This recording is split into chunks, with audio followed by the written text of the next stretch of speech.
여호수아 8장 30절에서 35절까지의 말씀입니다. 여호수아 8장 30절에서 35절까지의 말씀입니다. 구약 330면에 있습니다. 331면에 있습니다. 함께 교독하도록 하겠습니다. 제가 먼저 읽겠습니다. 그때 여호수아가 이스라엘의 하나님 여호와를 위하여 에발산에 한 제단을 쌓았으니 여호와의 종 모세가 이스라엘 자손에게 명령한 것과 모세의 율법책에 기록된 대로 쇠 연장으로 다듬지 아니한 새 돌로 만든 제단이라. 무리가 여호와께 번제물과 화목제물을 그 위에 드렸으며 여호수아가 거기서 모세가 기록한 율법을 이스라엘 자손의 목전에서 그 돌에 기록하매 온 이스라엘과 그 장로들과 관리들과 재판장들과 본토인뿐 아니라 이방인까지 여호와의 언약궤를 맨 레위 사람 제사장들 앞에서 궤의 좌우에 서되 절반은 그리심산 앞에 절반은 에발산 앞에 섰으니 이는 전에 여호와의 종 모세가 이스라엘 백성에게 축복하라고 명령한 대로 함이라. 그 후에 여호수아가 율법책에 기록된 모든 것대로 축복과 저주하는 율법의 모든 말씀을 낭독하였으니 모세가 명령한 것은 여호수아가 이스라엘 온 회중과 여자들과 아이와 그들 중에 동행하는 거류민들 앞에서 낭독하지 아니한 말이 하나도 없었더라. 아멘. 여호수아서는 약속의 땅에 관한 책입니다. 또한 모세의 출애굽 1세대를 지나서 여호수아 세대에 대해서 다루고 있는 책입니다. 그 약속의 땅에 들어가지 못한 출애굽 1세대를 일컬어서 시편 95편에서는 이렇게 하나님께서 말씀하십니다. 그때의 너희 조상들이 내가 행한 일을 보고서도 나를 시험하고 조사하였다. 내가 40년 동안 그 세대로 말미암아 근심하여 이르기를 그들은 마음이 미혹된 백성이라 내 길을 알지 못한다. 그러므로 내가 노하여 맹세하기를 그들은 내 안식에 들어오지 못하리라 라고 말씀하셨습니다. 결국 약속의 땅에 들어가지 못한 것이 곧 안식에 들어오지 못한 것임을 말씀하신 것입니다.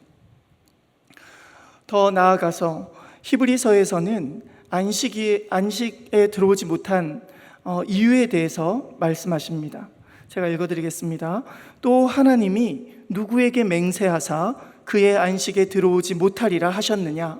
곧 순종하지 아니하던 자들에게가 아니냐? 그러므로 우리는 두려워할지니 그의 안식에 들어갈 약속이 남아 있을지라도 너희 중에 혹 이르지 못할 자가 있을까 함이라. 그들과 같이 우리도 복음 전함을 받은 자이나 들은 바 그 말씀이 그들에게 유익하지 못한 것은 듣는 자가 믿음과 결부시키지 아니함이라 라고 말씀하십니다. 그렇지만 바로 이어서 나오는 말씀에 이미 믿는 우리는 저 안식에 들어갈 수 있다라고 말씀하셨다는 것입니다. 그렇다면 들은 것을 믿음과 결부시키는 삶이란 어떠한 삶일까요? 기생 라합은 도저히 구원을 받을 수 없는 여인이었음에도 구원을 받게 됩니다. 이로 보건대 라합은 바로 누구를 대표하냐면 본질상 진노 아래, 하나님의 저주 아래 있는 수많은 사람들을 라합이 대표하고 있는 것입니다. 그녀는 목숨을 내놓고 하나님 백성의 편에 섭니다. 라합의 말을 빌리자면 여리고성 사람들도 이미 라합과 동일하게 하나님에 대한 지식이 있었다는 것을 우리가 알 수 있습니다. 제가 여호수아서 2장 9절에서 11절 말씀을 읽어드리겠습니다. 우리가 너희를 심히 두려워하고 이 땅 주민들이 다 너희 앞에서 간담이 농나니 우리가 그 소식들 어떤 왕들을 멸하였고 어떤 나라들을 멸하였는지 이것을 우리가 듣자 곧 마음이 녹았고 너희로 말미암아 사람이 정신을 잃었나니 너희의 하나님 여호와는 위로는 하늘에서도 아래로는 땅에서도 하나님이시라 이렇게 우리 백성도 이미 알고 있다라고 라합이 증언하였던 것입니다. 그러나 믿음이란 간담이 녹는 정도의 하나님을 아는 지식에서 그치는 것이 아니라 라합처럼 임박한 심판 앞에 하나님의 백성을 보호하며 그 나라의 백성과 같은 편에 서는 삶까지도 요구한다는 것입니다. 그리고서 정탐꾼의 위기를 모면하게 했던, 숨겨주고 그렇게 찾아왔던 자들을 돌이키게 하였던 그 라합은 정탐꾼들에게 요구합니다. 내가 베푼 이 은혜, 이 헤세드를 기억하겠다는 증표를 나에게 주시오라고 요구합니다. 그러자 유월절 문설주에 발랐던 그 피의 색깔과도 똑같은 붉은색의 줄을 라합에게 쥐어주며 이 붉은 줄을 창문에 메고 여리고성을 진멸할 때에 구원을 얻기를 원하는 너의 온 가족들을 이 집안에 모으라 라고 약속합니다. 우리는 이 이야기를 통하여서 자기 백성을 저들의 죄에서 구원할 자이신 예수님을 기억하여야 합니다. 그분은 죄인들을 구원하시기 위해 이 땅에 오셨습니다. 우리는 때론 하나님의 진노 가운데 있는 여리고 사람들과 구원을 받은 나는 본질상 다른 백성이라고 쉽게 생각하기가 쉬운 자들입니다. 그러나 오늘 본문의 바로 앞장에서 우리는 하나님의 백성이요 또한 거룩한 전쟁에 참여한 하나님의 심판의 대리자로서 마땅히 그 승리의 영광에 함께 참여하여야만 했던 그 아간이라는 한 사람이 자신의 범죄함으로 인해 언약 백성에서 끊어졌을 뿐만이 아니라 그와 그의 온 집이 죽임을 당하였던 그 아골 골짜기의 사건을 우리도 동일하게 경고로 삼아야 합니다. 마치 예수님 당시의 바리새인들처럼 나는 저 세리와 같지 않음을 감사하나이다 그렇게 기도하였으나 도리어 예수님의 입에서 나온 그들을 향한 대답은 독사의 자식이라고 회칠한 무덤이라고 책망을 받았던 그 바리새인처럼 그 모습이 나의 모습은 아닐까 늘 두려워해야 한다는 말씀입니다. 그렇습니다. 도리어 구원은 하나님의 백성으로 전쟁에 참여하였던 아간이 아니라 마땅히 죽어야 할 진노가 머무는 여리고성에 그것도 기생인 라합에게 임하였다는 말씀입니다.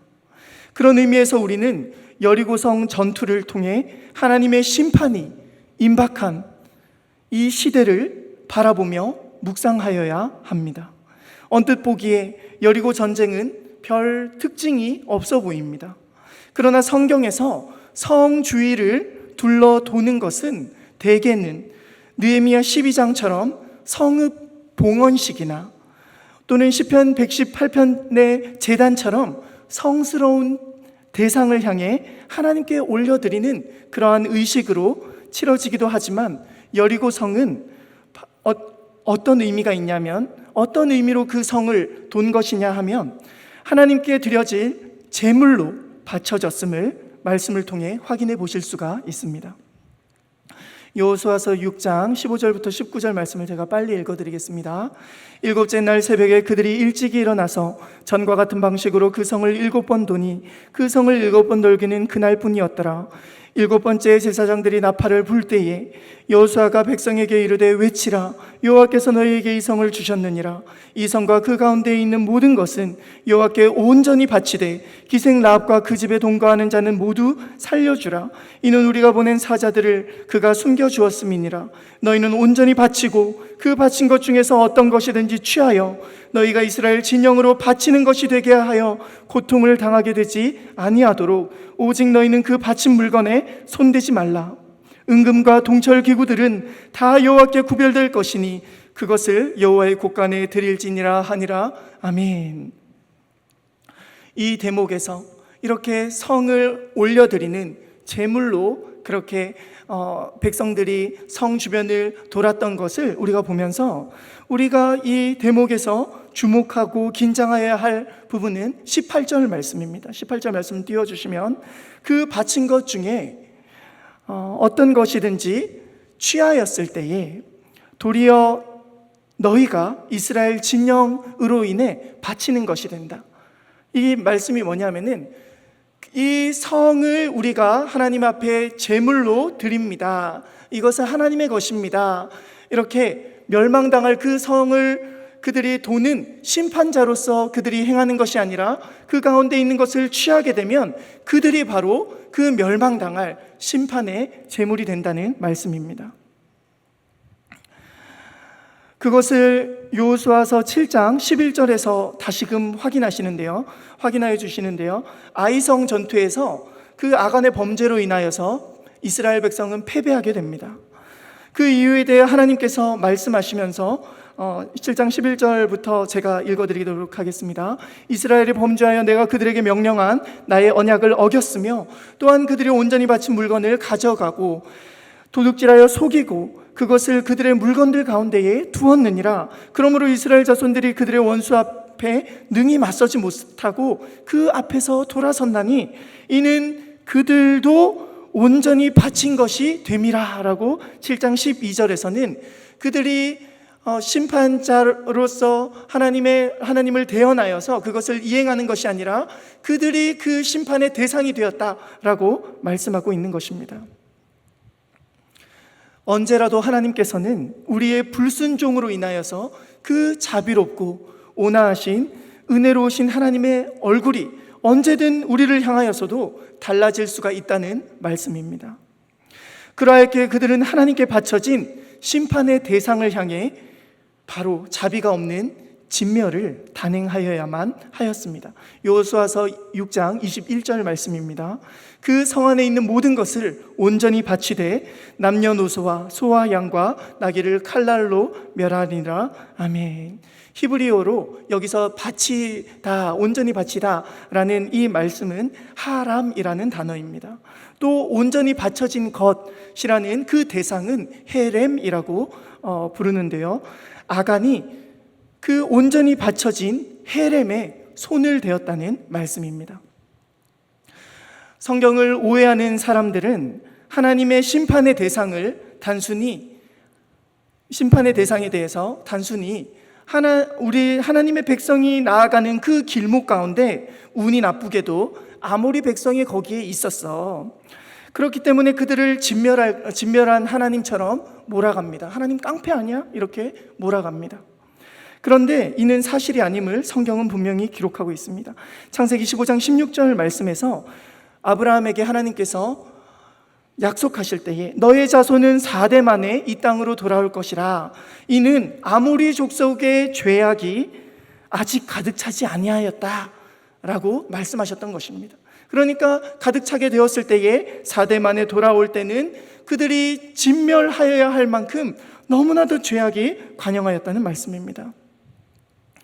결국 그 시대에 그 땅에 약속의 땅에 거하였기 때문에 멸망의 대상이 되었다는 것이 아니라 그들의 죄악이 가득 차기까지 하나님께서 한없이 기다려 주시다가 마침내 때가 되어 그들을 멸망시키게 되었다는 말씀입니다.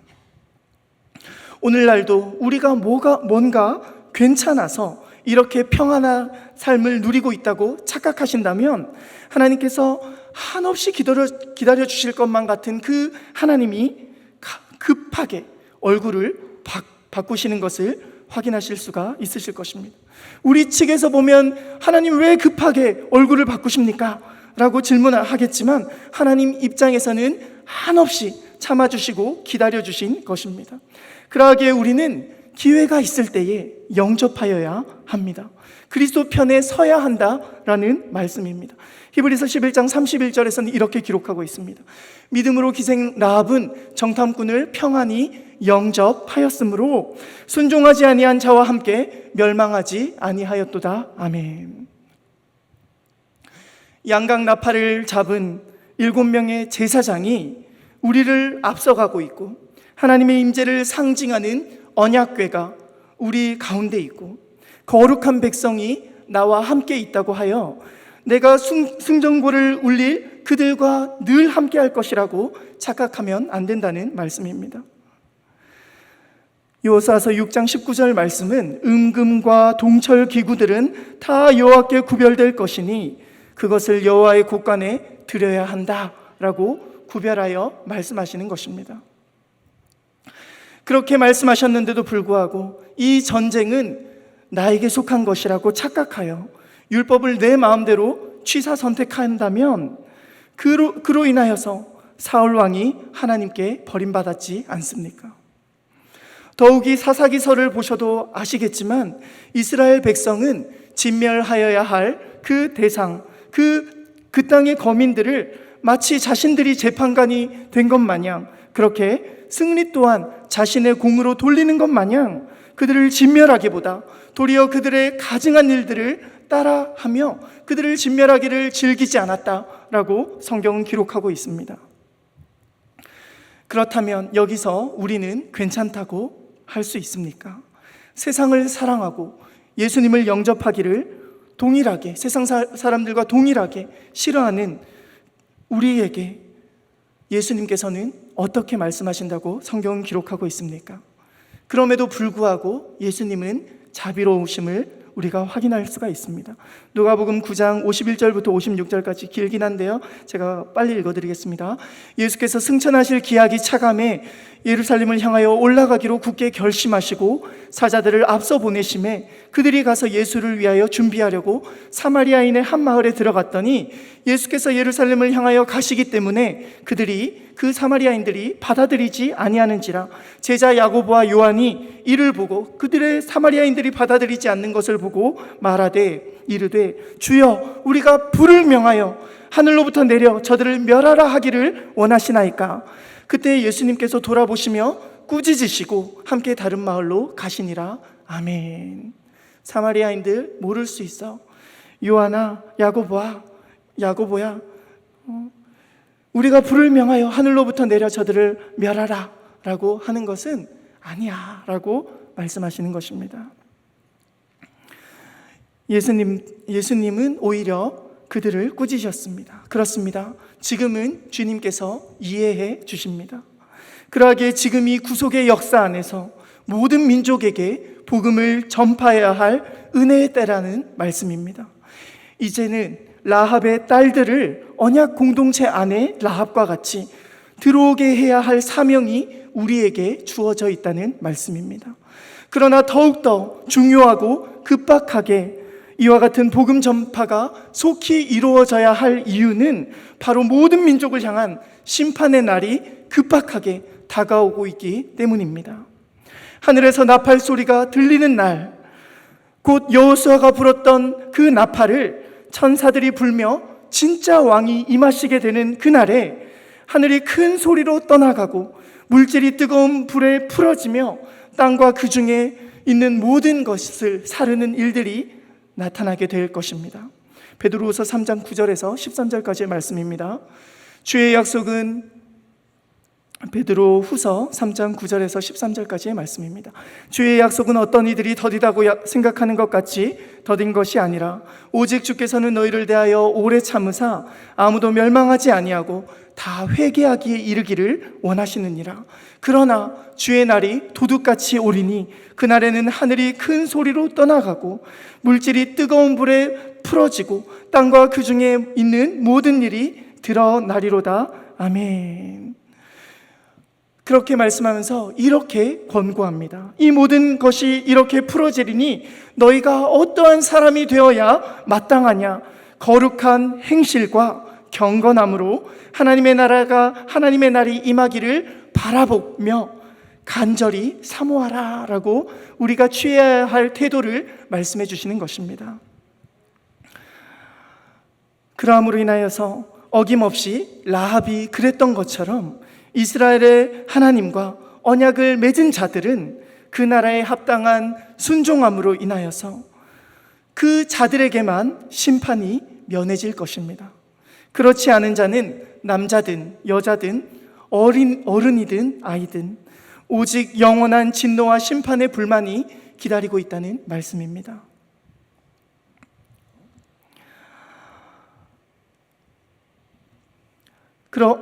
그렇게 먼저 구원을 받은 우리가 주님께서 기뻐하시는 일에 전념할 때에 아간처럼 굳이 욕심을 내지 않아도 하나님께서는 괜찮다, 내가 쓸 것을 채워줄게 라고 말씀해 주십니다. 여호수아서 8장 1절부터 2절까지의 말씀을 제가 읽어드리겠습니다.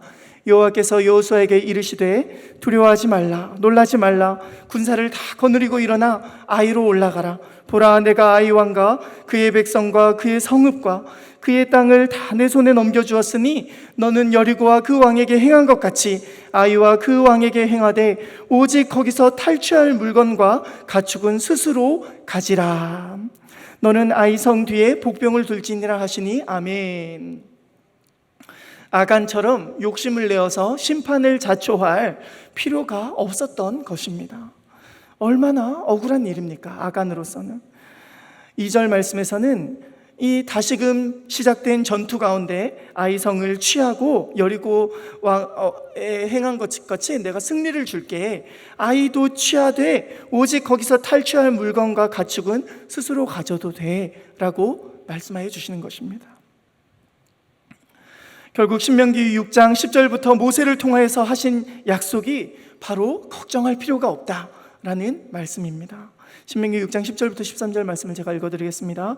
내 하나님 여호와께서 내 조상 아브라함과 이삭과 야곱을 향하여 내게 주리라 맹세하신 땅으로 너를 들어가게 하시고 내가 건축하지 아니한 크고 아름다운 성읍을 얻게 하시며 내가 채우지 아니한 아름다운 물건이 가득한 집을 얻게 하시며 내가 파지 아니한 우물을 차지하게 하시며 내가 심지 아니한 포도원과 감람나무를 차지하게 하사 내게 배불리 먹게 하실 때에 너는 조심하여 너를 애굽 땅 종되었던 집에서 인도하여 내신 여호와를 잊지 말고 내 하나님 여호와를 경외하며 그를 섬기며 그의 이름으로 맹세할 것이니라.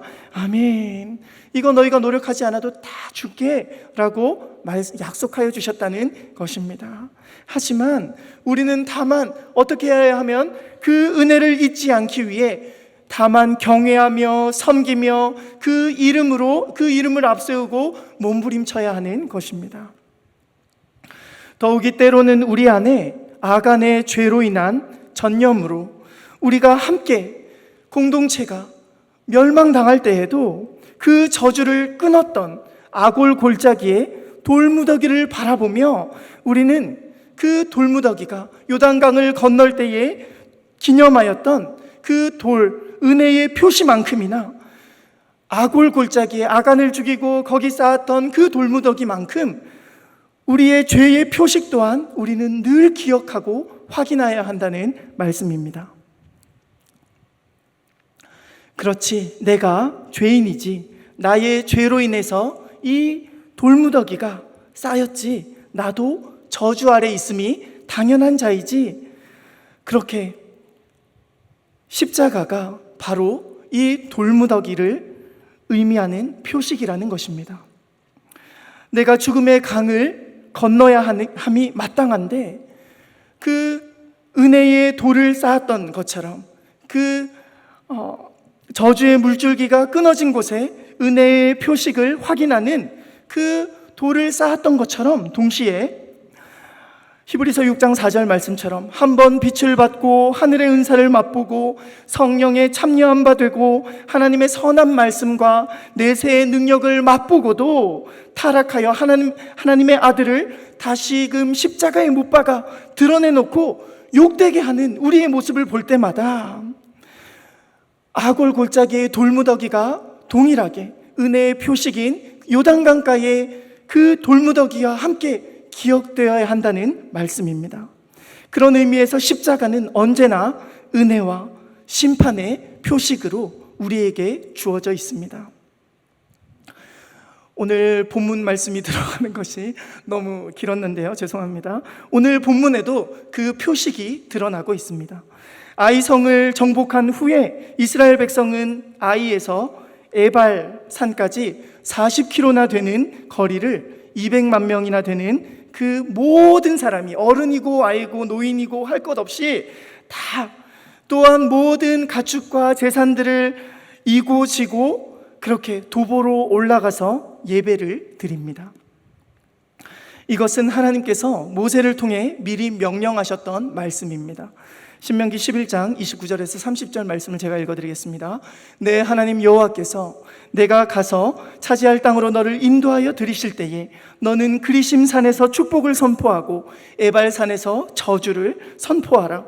이 두 산은 요단강 저쪽 곧 해지는 쪽으로 가는 길 뒤 길갈 맞은편 모래 상수리나무, 여기서 잘 확인하십시오. 모래 상수리나무 곁에 아라바에 거주하는 가나안 족속의 땅에 있지 아니하냐라고 말씀하십니다. 이 상수리나무 곁에 아라바에 거주하는 이 세겜 땅에 대해서 여기서만 하나님께서 미리 약속하신 곳이 아닙니다. 실상은 이곳은 하나님께서 아브라함에게 미리 그 약속의 땅에 대해서 약속해 주시면서 아브라함에게 약속해 주신 곳입니다. 창세기 12장 6절에서 7절 말씀을 제가 읽어드리겠습니다. 아브라함이 그 땅을 지나 세겜 땅 모래 상수리 나무에 이르니 그때 가나안 사람이 그 땅에 거주하였더라. 여호와께서 아브라함에게 나타나 이르시되 내가 이 땅을 내 자손에게 주리라 하신지라. 자기에게 나타나신 여호와께 그가 그곳에서 제단을 쌓았다라고 말씀합니다. 그렇습니다. 아브라함은 세겜에서 처음으로 이 땅을 얻게 될 것이라는 약속을 미리 받았고, 처음 언약을 맺었던 그 세겜에서 다시금 오늘 본문에 언약의 갱신이 행하여진 것입니다. 그러나 단순히 땅을 정복했다는 그 사실이 그들의 문제를 결코 해결해 주지 않음을 우리는 익히 알고 있습니다.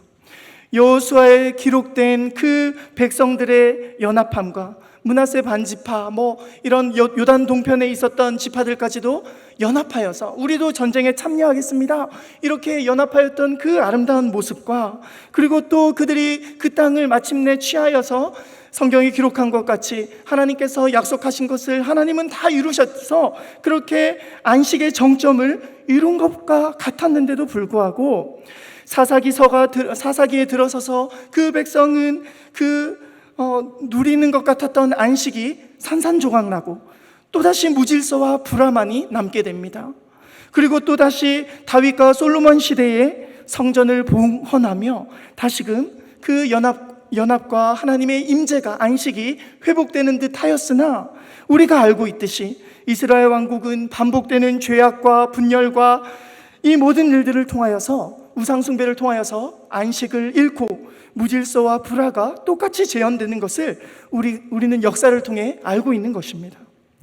우리는 영원한 안식을 가져다 줄 것 같은 그렇게 그것을 바라지만 막상 우리에게 허락된 안식을 계속 잃을 수밖에 없는 죄악된 우리들의 모습이라는 말씀입니다. 그러하기 때문에 우리는 영원한 안식을 가져다 줄 누군가를 기다릴 수밖에 없는 존재들입니다. 이것이 오늘 본문의 저주의 산에 세워진 바로 그 제단이며 바로 예배라는 말씀입니다. 길갈에서 예배를 드리고, 여호수아서에서는 길갈에서 예배를 드리고 언약의 표징인 할례를 행하였고, 전쟁에 참여한 후에 그렇게 실패하는 듯 하였으나 다시 승리하여 오늘 본문에서 언약을 갱신하였던 그 이유는 이 전쟁이 우리의 순종과 불순종에 따라 승리할 수도 패배할 수도 있음을 바로 여호수아에서 열왕기 하까지 이어지는 그 신명기적 역사관의 그 긴 스펙트럼을 통해서 순종할래 불순종할래, 이것을 우리가 늘 확인할 수가 있지만 오늘 본문은 거기서 더 나아가서 바로 그 순종과 불순종의 사이에서 예배만이 승리를 보장하는 길이라는 것을 알려주는 예표가 된다는 말씀입니다. 함께 읽으신 본문을 보시면 제단을 쌓는데요, 그것도 저주의 산 에발산에 쇠 연장으로 다듬지 아니한 새 돌을 가지고 제단을 쌓습니다. 그러니까 쇠 연장으로 이렇게 때려서 이렇게 깎거나 이러지 않은 그러한 새 돌을 가지고 제단을 쌓는다는 것입니다. 그런데 그 제단은 막 불규칙하게 울퉁불퉁하고 그렇지 않습니다. 그냥 각이 져서 예쁜 그 돌로 이렇게 정성을 다해 그 제단을 쌓습니다. 여호수아가 정복한 땅은 목사님 보셨습니까? 라고 할 수도 있지만 그 제단으로 추정되는 그곳이 고고학자들에 의해서 발견되었다라고 해서 그것을 본 적이 있는데요. 돌이 아주 예쁘게 이렇게 이 돌을 어떻게 여기서 구했을까라고 생각할 만큼 그런 돌이 있는 것을 볼 수가 있습니다. 여호수아가 정복한 땅은 원칙적으로 이스라엘 백성이 어떠한 삶을 살든지 무조건적으로 주어지는 땅이 아님을 우리가 알아야 한다는 것입니다. 순종을 통해 얻었던 그 땅은 언제든 불순종을 통해 잃을 수도 있는 땅이라는 것입니다. 그렇지만 로마서 11장 21절에서 23절 말씀에서는 소망이 있습니다. 로마서 11장 21절에서 23절 말씀을 제가 읽어드리겠습니다. 하나님이 원가지들도 아끼지 아니하셨은즉 너도 아끼지 아니하시리라. 그러므로 하나님의 인자하심과 준엄하심을 보라. 넘어지는 자들에게는 준엄하심이 있으니 너희가 만일 하나님의 인자하심에 머물러 있으면 그 인자가 너희에게 있으리라. 그렇지 않으면 너도 찍히는 바 되리라. 그들도 믿지 아니하는데 머무르지 아니하면 접붙임을 받으리니 이는 그들을 접붙이실 능력이 하나님께 있음이라. 아멘. 믿지 아니하는데 머무르지 않았던 자가 누굽니까? 라합이 아니었습니까? 결국 우리가 믿지 않는 불순종에 머무르지 않고 라합과 같이 하나님의 백성 편에 서서 그 제단에 참여하면 접붙임을 받게 된다라는 말씀입니다. 그러한 의미에서 오늘 본문의 32절부터 35절까지를 제가 읽어드리겠습니다. 여호수아가 거기서 모세가 기록한 율법을 이스라엘 자손의 목전에서 그 돌에 기록하며 온 이스라엘과 그 장로들과 관리들과 재판관들과 본토인뿐 아니라 누구도요? 이방인까지. 거기에 라합이 참여하고 있었겠습니까? 아니겠습니까? 이방인까지 여호와의 언약궤를 맨 레위 사람 제사장들 앞에서 궤의 좌우에 서되 절반은 그리심산 앞에서 절반은 에발산 앞에 섰으니 이는 전에 여호와의 종 모세가 이스라엘 백성에게 축복하라고 명령한 대로 함이라. 아멘. 34절 말씀에서는 이렇게 기록하고 있습니다. 그 후에 여호수아가 율법책에 기록된 모든 것대로 축복과 저주하는 율법의 모든 말씀을 낭독하였으니 모세가 명령한 것은 여호수아가 이스라엘 온 회중과 여자들과 아이와 그들 중에 동행하는 거류민들 앞에서 낭독하지 아니한 말이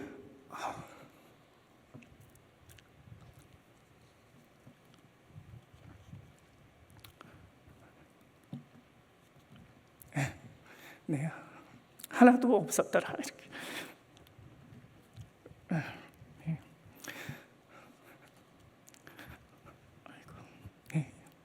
죄송합니다. 이것이 바로 저주의 산에 제단이 되신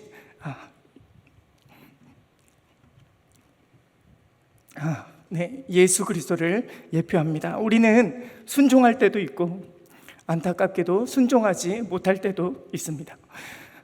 그렇지만 로마서 9장 15절부터 16절까지 말씀인데요, 제가 읽어드리도록 하겠습니다. 모세에게 이르시되 내가 긍휼히 여길 자를 긍휼히 여기고 불쌍히 여길 자를 불쌍히 여기리라 하셨으니 그런즉 원하는 자로 말미암음도 아니요, 은혜가 되죠. 다름질하는 자로 말미암음도 아니요, 오직 긍휼히 여기시는 하나님으로.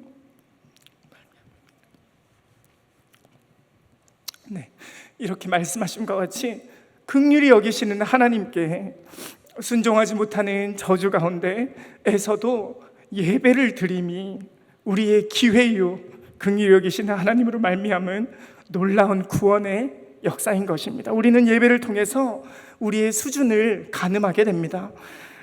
그리고 우리의 비참한 수준을 통하여서 나는 구원이 필요한 자이구나 라는 것을 자각할 뿐만이 아니라 때로는 승리하여서 그렇게 하나님의 영광을 도둑질하는 교만함 가운데 우리가 처할 때에도, 때로는 패배하여서 이런 부족한 나를 통하여서 모든 공동체가 위기에 처할 때에도 나는 예배를 통하여서만 살 수 있는 존재이구나 하는 것을 깨달을 때에 저주의 산에 세워진 그 제단은, 그 저주의 골짜기에 세워진 그 십자가는 변치 않는 약속으로 긍휼히 여겨주실 것입니다. 기도하도록 하겠습니다. 사랑의 아버지 하나님, 은혜를 감사함을 드립니다. 우리에게 그 저주의 산에 세워진 제단을 통하여서 그들이 그 200만 명이나 되는 사람들이 그렇게 메아리 치듯 그렇게 하나님께서 이렇게 하면은 저주하실 거다, 이렇게 하면 복을 주실 거다, 그들이 그들의 입으로 선포할 때에 남자들만 선포한 것이 아니라 여자들도 아이들도 그렇게 하나님께서 그것 가운데서 표를 삼으시고 그들의 입술로 고백한 것처럼 우리가 그렇지 순종해야지 라는 것을 알고 있음에도 불구하고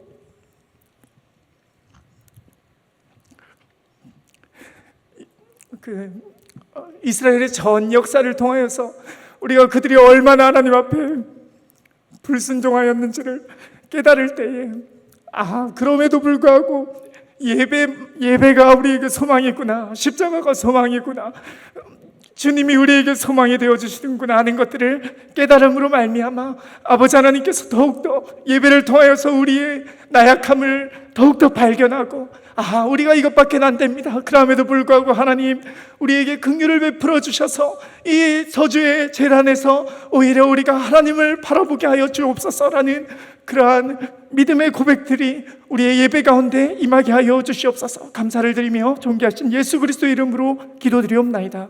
아멘.